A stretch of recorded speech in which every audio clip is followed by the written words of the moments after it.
ఇటీవల coastal zone అదేవిధంగా సముద్రంకు సంబంధించిన ఉప్పొంగితే ఆ పరిసర ప్రాంతాల్లో ఏముంటుంది అనేటువంటిది కేంద్ర ప్రభుత్వంలోని minister of environmental climate change వాళ్ళు, అదేవిధంగా ఏపీపీసీబీ పొల్యూషన్ కంట్రోల్ బోర్డు వాళ్ళు నిర్వహించడం జరిగింది. విజయనగరం, కాకినాడ, అమలాపురం, విజయవాడ, ఇంకా బాపట్ల, నెల్లూరు ఈ తీర ప్రాంతం మొత్తాన్ని కూడా మీటింగ్ జరిగింది.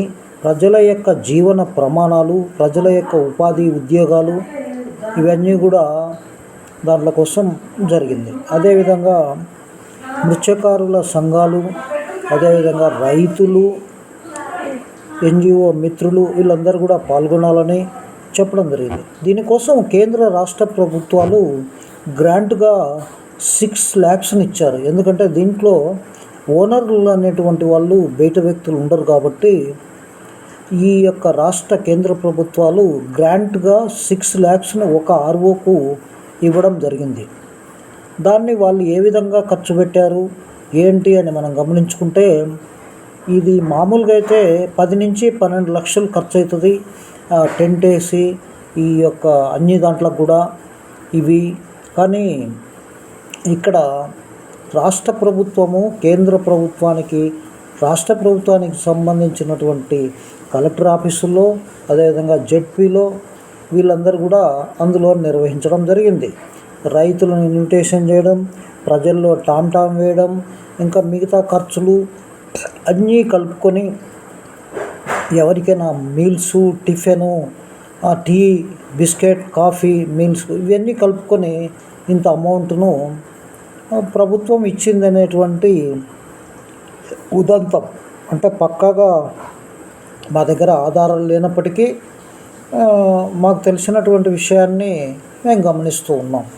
రైతులకు, అదేవిధంగా స్వచ్ఛందంగా వచ్చినటువంటి మిత్రులకు కూడా వాళ్ళు రాను పోను ట్రావెలింగ్ ఛార్జెస్, ఫుడ్డు, అదేవిధంగా టీ, టిఫిన్, అదేవిధంగా వాళ్ళు పర్యటిస్తే వాహనానికి ఏదైనా గ్రామాన్ని సందర్శించడం లేదా మండలాన్ని సందర్శించడం, మున్సిపల్ ఆఫీసును సందర్శించడం, డ్రైనేజీ కానీ, మురికివాడలు కానీ ఇవన్నీ కూడా షిప్ యార్డ్సు లేదా అక్కడ ఏమైనా ఉంటే అవన్నీ సందర్శించడానికి కూడా వెహికల్ను అరేంజ్ చేయాలి ఈ ఆర్ఓలు.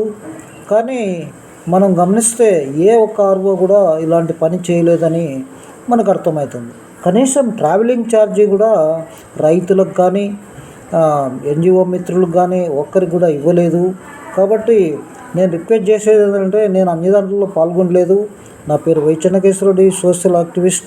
నేను మచిలీపట్నంలోనే మేము పాల్గొనడం జరిగింది. మాకు లంచ్కు కూడా ఏర్పాటు చేయలేదు. ఒక టీ, ఒక బిస్కెట్ ఏదో అరేంజ్ చేశారు. మధ్యాహ్నం లంచ్కి కానీ, అదేవిధంగా ట్రావెలింగ్ అలవెన్స్ కానీ ఇవ్వలేదు. కాబట్టి నేను ప్రభుత్వాన్ని రిక్వెస్ట్ చేసేదంటే, సెక్రటరీ గారికి కానీ లేదా రాష్ట్ర కేంద్ర ప్రభుత్వాలకు, అరణ్య భవన్ అయినటువంటి ఎంఓసిసికి, అదేవిధంగా మీకు అదేవిధంగా ఆర్ఓ విజయవాడ ఆర్ఓ గారికి రిక్వెస్ట్ చేయడం ఏంటంటే, మీరు ట్రావెలింగ్ అలవెన్స్ డిఏ చెల్లించాలని, వచ్చిన వాళ్ళల్లో ప్రముఖంగా ఉన్నటువంటి వ్యక్తుల్లో విజయవాడకు సంబంధించిన సుధాకర్ రావు, అదేవిధంగా మేము ప్రస్తుత నివాసాలు హైదరాబాద్లో ఉన్నప్పటికీ ఆంధ్రప్రదేశ్కు చెందినటువంటి వాళ్ళు, నేను రాయలసీమకు చెందినటువంటి కడప జిల్లాకు సంబంధించిన వ్యక్తిని. అయితే చాలా కాలం నుంచి మేము హైదరాబాద్లో ఉన్నాం. ఇక్కడ రకరకాలైనటువంటి విషయాలు, కొంతమంది ఆర్ఓలు మాత్రం పక్కా చాలా బాగా చేశారు, కానీ ప్రత్యక్షంగా మచిలీపట్నంతో ఇవి చేయలేదు. గవర్నమెంట్ రూల్స్ను అదేవిధంగా వైలేషన్ చేశారు. బడ్జెట్ను ఇష్టం వచ్చినట్లు ఖర్చు పెట్టారు. టామ్లు కూడా కరెక్ట్గా వేయలేదని చెప్పేది మా దగ్గర కొంతమంది రైతులు కూడా చెప్పారు. రైతులకు అమాయకులు అని అనుకుంటాం, కానీ రైతులకు కూడా చైతన్యం బాగా వచ్చింది. ఆంధ్రప్రదేశ్లో ప్రజాపాలన, కూటమి ప్రభుత్వం వచ్చింది కాబట్టి ఈ యొక్క బడ్జెట్ను కానీ, డిఏ కానీ అలవెన్సులు ఖచ్చితంగా ఇవ్వవలసిన బాధ్యత ఆర్ఓలకు ఉంటుంది.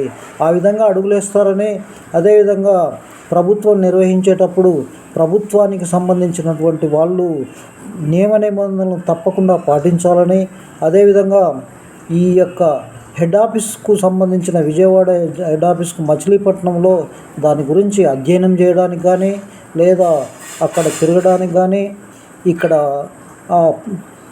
పార్కులు, అదేవిధంగా మున్సిపల్ ఆఫీసులు, సముద్రంకు అన్వేషణ, సముద్రాన్ని పరిశీలించడం కానీ, ఈ యొక్క మత్స్యకారులకు సంబంధించిన సంఘాలతోటి మాట్లాడడం కానీ, ఇవన్నీ కూడా చేయడానికి కోసం ట్రావెల్ అలవెన్స్ కూడా ఇవ్వాలని, అదేవిధంగా టీఏడిఏలు పే చేయాలని చెప్పి మేము ఆర్ఓ విజయవాడ వాళ్ళను కోరుకుంటున్నాం. నమస్తే, నా పేరు Vaichanna Kishore. Thank you very much.